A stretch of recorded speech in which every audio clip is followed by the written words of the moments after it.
जगातील सगळ्यात उष्ण शहर बनलंय उत्तर प्रदेशमधील बांदा. 48 डिग्री तापमान. ही उष्णता नव्हे, कहर आहे. हवामान बदलामुळे जगातील ज्या देशांवर थेट परिणाम होणार आहे त्यामध्ये भारत सगळ्यात पुढे आहे. 1 अंशांपेक्षा जास्त आपल्याला माहितीच आहे की तापमान वाढलेलं आहे. सरासरी जागतिक तापमान 2 अंशांवर फीडबॅक सायकल सुरू होऊन जाते. मग त्यांना रोखलं जाऊ शकत नाही. आपली मुलं सामान्य आयुष्य जगणार नाहीयेत. भारताचे तर सगळे शेती मान्सूनवर अवलंबून आहे ना. जसं तापमान मागे पुढे झालं, पाऊस पडणं बंद.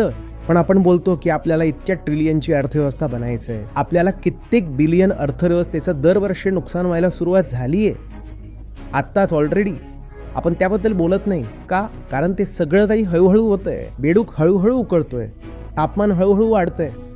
तर बेडकाला वाटतच नाहीये की काही अघटित घडतंय. तो उडी मारून बाहेरच येत नाहीये. तो इमर्जन्सी सारखं कोणतं बटन दाबतच नाहीये. आणि जोपर्यंत इमर्जन्सी सारखं बटन दाबलं जाणार नाही, हे जग जे आहे ते या बेडकासारखंच पुकून मरणार आहे. हा महाविनाश आहे, हा प्रलय आहे. काय उपाय आहे? उपाय आहे reduce the urge to consume. आणि त्यासाठी शिक्षणाची गरज पडेल.